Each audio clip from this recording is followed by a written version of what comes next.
Hello दोस्तों, आप सभी के लिए लेके आ चुका हूँ सुबह सुबह कुछ काम की खबरें। तो बने रहिए हमारे साथ, आपको बताएंगे एकदम डिटेल में खबर की पूरी जानकारी देंगे।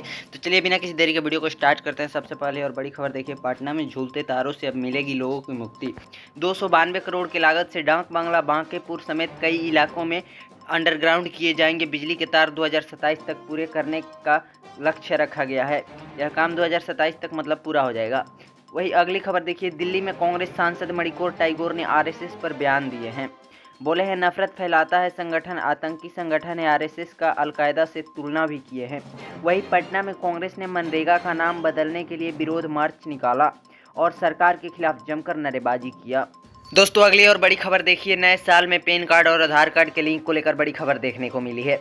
अगर आपके पैन कार्ड आधार कार्ड से लिंक नहीं है तो 1 जनवरी से आपका पैन कार्ड निष्क्रिय हो जाएगा। मतलब 31 दिसंबर 2025 तक आपने अपना पैन कार्ड आधार से लिंक नहीं किया है तो 1 जनवरी 2026 से आपका पैन कार्ड निष्क्रिय हो जाएगा, जिससे आपको इनकम टैक्स रिटर्न फाइल करने में और बड़े वित्तीय लेन देन में आपको दिक्कत का सामना करना पड़ सकता है। इसलिए अगर आपका पैन कार्ड अभी तक आधार से लिंक नहीं है तो 31 दिसंबर तक लिंक करना बेहद ज़रूरी है।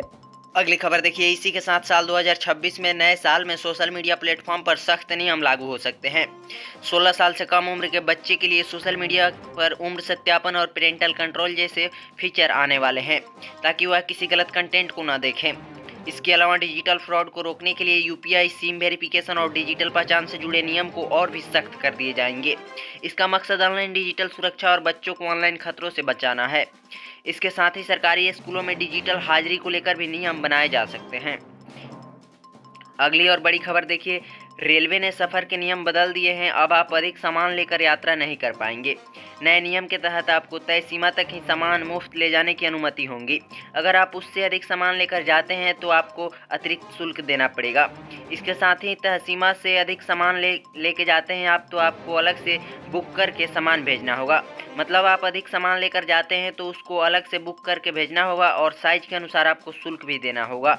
अगली खबर देखिए, रिजर्व बैंक ने साइबर ठगी के लिए निर्देश जारी किया है। अगर इलेक्ट्रॉनिक लेन देन के दौरान ग्राहक से साइबर ठगी होती है तो ग्राहक 3 कार्य दिवस के अंदर बैंक को इसकी जानकारी दे देता है तो ग्राहक को इसके ऊपर नुकसान का कोई भार नहीं पड़ेगा। यह निर्देश रिजर्व बैंक ने सभी बैंकों के लिए जारी किया है। ऑनलाइन बैंकों के युग में लगातार बढ़ रही ठगी के चलते ग्राहकों को सुरक्षा के लिए ये निर्देश जारी किए गए हैं।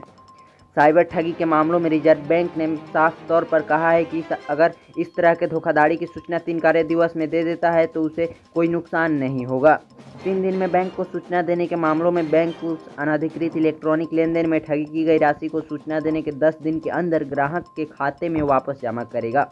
मतलब आप कोई भी सामान ऑनलाइन खरीदते हैं और आपके साथ साइबर ठगी होती है तो आप 3 दिन के अंदर बैंक को इसकी जानकारी दे देते हैं तो आपको ठगी का नुकसान नहीं होगा, क्योंकि आपका जो भी राशि साइबर ठगी के दौरान नुकसान होगा वह राशि आपको आपके खाते में बैंक स्वयं जमा कर देगा, वो भी 10 दिन के अंदर। अगली और बड़ी खबर देखिए, देश के किसान भाइयों के लिए बेहद खास है। प्रधानमंत्री किसान सम्मान निधि योजना के 22वें किस्त के पहले किसानों के लिए एक अहम अपडेट सामने आया है। अब प्रत्येक किसान को डिजिटल पहचान यानी कि फार्मर आइडेंटिटी बनाई जाएगी, जिसके बिना भविष्य में कई सरकारी योजनाओं का लाभ मिलना मुश्किल हो सकता है। इसलिए अगर आपका नहीं बना है तो नज़दीकी साइबर कैफ़े पर जाकर जरूर बनवा लीजिएगा, क्योंकि इसके बिना आपके भविष्य में सरकारी कोई भी काम नहीं होगा और कोई भी सरकारी लाभ आपको नहीं मिलेगा। अगली और बड़ी खबर देखिए, मुख्यमंत्री महिला सम्मान योजना के तहत नवंबर महीने की राशि सभी महिला लाभुकों के खाते में भेज दी गई है। महिला एवं बाल विकास के सामाजिक सुरक्षा निदेशालय ने क्रिसमस के पूर्व राशि भेजने के निर्देश सभी जिलों को दिए थे। इसके बाद जिलों में नवंबर महीने की राशि भेज दी गई है। 3 जिलों में राशि भेजने में लेट हुआ, लेकिन अंतिम समय में सभी जिलों में यह राशि भेज दी गई है। यह राशि उन्हीं लोगों के खाते में भेजी गई है जिनका बैंक खाता आधार से लिंक है और जिले में दिसंबर महीने की राशि भेजने की तैयारी भी चल रही है। अगर आपके बैंक खाता आधार से लिंक नहीं है तो उसे ज़रूर करा लीजिएगा, क्योंकि आने वाले और भी कामों में आपको बाधा ना बन सके। अगली और बड़ी खबर देखिए, गुजरात के अहमदाबाद में जमकर हंगामा देखने को मिला है। वहां के पेलोडियम मॉल में भगवा सेना से जुड़े लोगों ने जमकर हंगामा किया है। भगवा सेना के कार्यकर्ताओं ने पेलोडियम मॉल में लगे क्रिसमस ट्री का जमकर विरोध किया और क्रिसमस सेलिब्रेशन के खिलाफ जमकर नारेबाजी की। अगली और बड़ी खबर देखिए, सलमान खान अपना बर्थडे इस बार बिल्कुल अलग तरीके से सेलिब्रेट करते नजर आए हैं। आमतौर पर जब किसी सुपरस्टार का जन्मदिन आता है तो पार्टी और भीड़ भाड़ वाली तस्वीर देखने को मिलती है, लेकिन सलमान खान ने अपना बर्थडे एकदम अलग तरीके से मनाया, उसे सेलिब्रेट भी किया। सलमान खान के बर्थडे पर जो तस्वीर सामने आई उनमें भाईजान किसी पार्टी में नहीं बल्कि साइकिल चलाते हुए नजर आ रहे हैं। अगली और बड़ी खबर देखिए, देश की लगातार बढ़ रही वायु प्रदूषण से संबंधित है। वायु प्रदूषण सिर्फ फेफड़ों को ही नहीं बल्कि दिमाग को भी बीमार कर रहा है। इसके अलावा बच्चे की IQ लेवल पर भी खतरा मंडरा रहा है। मतलब बच्चे के दिमाग पर भी जहरीली हवा का सीधा असर पड़ रहा है।